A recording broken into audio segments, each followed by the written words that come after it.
ഞാൻ പരിചയപ്പെടുത്തുന്ന കഥ ഉതുപ്പാന്റെ കിണർ. എഴുതിയത് കാരൂർ നീലകണ്ഠപിള്ള. ആ ചെറുനഗരത്തിൽ പലയിടത്തും ഉതുപ്പാനെ കാണാം.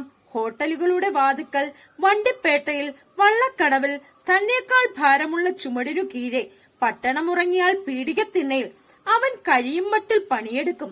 കിട്ടുന്നത് കൊണ്ട് ഉപജീവിക്കും. ഉതുപ്പാൻ ആരുമില്ല. എങ്കിലും ആ തരുണൻ കരുതും തനിക്കു ചില ചുമതലകളുണ്ടെന്ന്.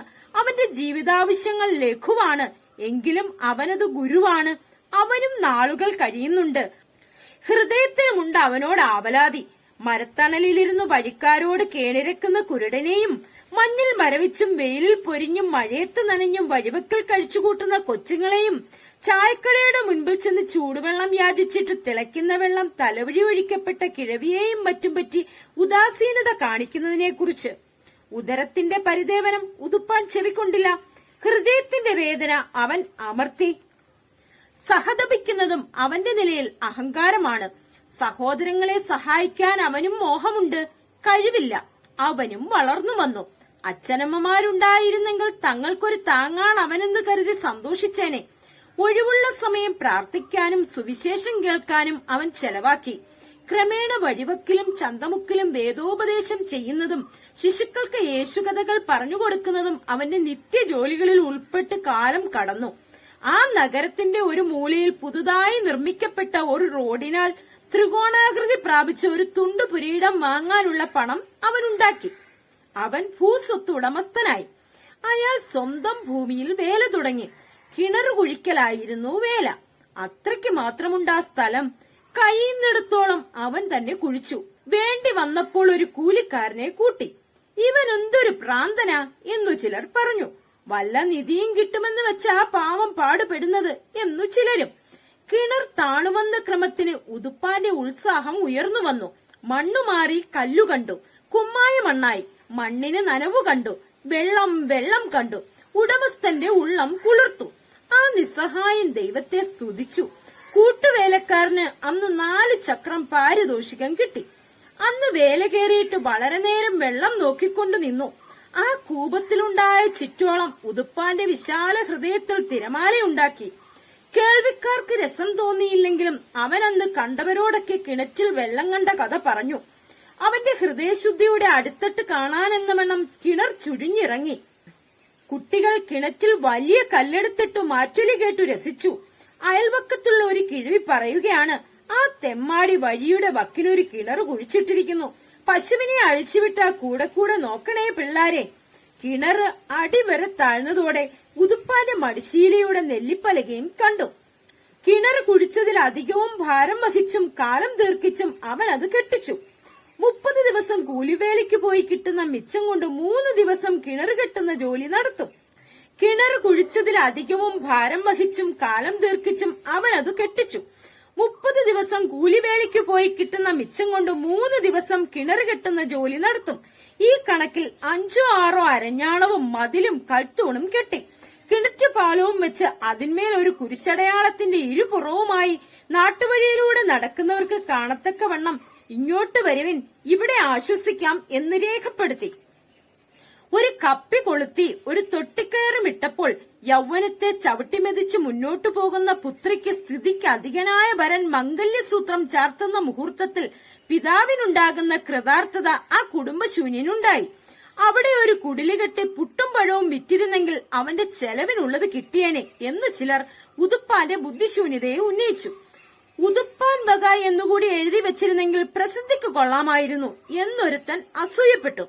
തീരെ ഗതികെട്ടാൽ കുടിച്ചു ചാകാൻ അവന് വല്ലവരുടെയും കിണർ അന്വേഷിക്കണ്ടല്ലോ എന്നൊരു രസികൻ നിന്ദിച്ചു. ചിലർ അവന്റെ പ്രവൃത്തിയെ മാനിക്കുകയും ചെയ്തു. ഉതുപ്പാൻ സാധാരണ പറയും, 2 വശത്തു നിന്നും വെള്ളം കോരത്തക്കവണ്ണം 2 പാലം വേണ്ടതായിരുന്നു. ഒരു കൽത്തൊട്ടി ഉണ്ടാക്കിയിടണം. പശുക്കളും വെള്ളം കുടിക്കട്ടെ. മഴ നനയാതെ നിന്ന് വെള്ളം കോരത്തക്കവണ്ണം ഒരു പുരി ഉണ്ടാക്കിയിരുന്നെങ്കിൽ നന്നായിരുന്നു എന്നും മറ്റും. അതൊക്കെ ക്രമേണ സാധിച്ചു. അയൽക്കാരിൽ കിണർ കുഴിപ്പിക്കാൻ കഴിവില്ലാത്തവർ ആ വഴിക്കിണറ്റിൽ നിന്ന് വെള്ളം കോരി. പലരും കുളി ആ കിണറ്റിൻകരയാക്കി. കുട്ടികൾ അതിൽ ചപ്പും ചവറും കല്ലും ഇട്ടു രസിച്ചു. ഒരു ദുരാഗ്രഹി തൊട്ടിയും മറ്റൊരു പാപി കപ്പിയും മോഷ്ടിച്ചു. ഇക്കൂട്ടരാരും ഉതുപ്പാന്റെ കഷ്ടപ്പാട് സ്മരിച്ചില്ല. ആ പാവം കുറവ് നികത്തി. അത് ആവർത്തിക്കാതെ സൂക്ഷിച്ചു. ഉതുപ്പാൻ നിത്യവും 2 നേരം കിണറ്റുംകരെ ചെല്ലും. പരിസരം ശുചിയാക്കും. വെള്ളം കോരി കൽത്തൊട്ടി നിറയ്ക്കും. കുറച്ചു കുടിക്കും. വൃത്തികേടാക്കല്ലേ എന്ന് അവിടെ വരുന്നവരോടൊക്കെ പറയും. ആരെങ്കിലും വെള്ളം കോരി കുടിക്കുന്നത് കാണുമ്പോൾ അവന്റെ ഹൃദയം പുളകം കൊള്ളും. അവന്റെ പല നാളത്തെ ശ്രമഫലം, അക്ഷയമായ സമ്പാദ്യം. പട്ടണം വളർന്നു. ജനങ്ങൾ തിങ്ങി. പൗരക്ഷേമത്തെ രക്ഷിക്കുകയും വ്യക്തിസ്വാതന്ത്ര്യത്തെ നിയന്ത്രിക്കുകയും ചെയ്യുന്നതിൽ നഗരസഭ ജാഗരൂകമായി.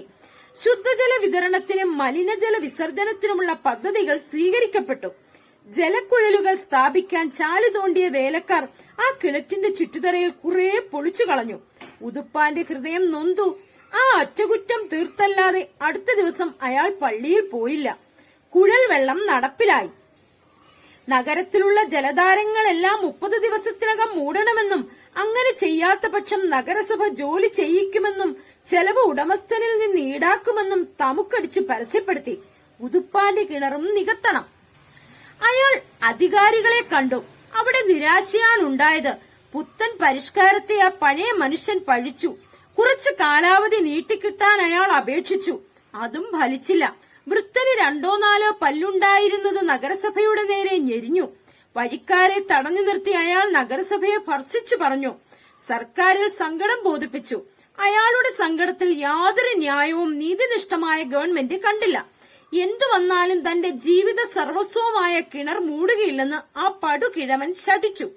അന്നും ചിലർ പറഞ്ഞു, ഉതുപ്പാൻ ചേട്ടന് പ്രാന്താണെന്ന് തോന്നുന്നു.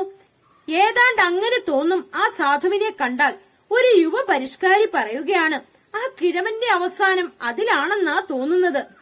പലരും വൃദ്ധന്റെ ബത്തപ്പാടിന് കണ്ണും കരളും കൊടുത്തേയില്ല. കുഴൽവെള്ളം കിട്ടിയപ്പോൾ കിണറിന്റെ കാര്യം എല്ലാവരും മറന്നു. നന്ദികെട്ട ലോകം.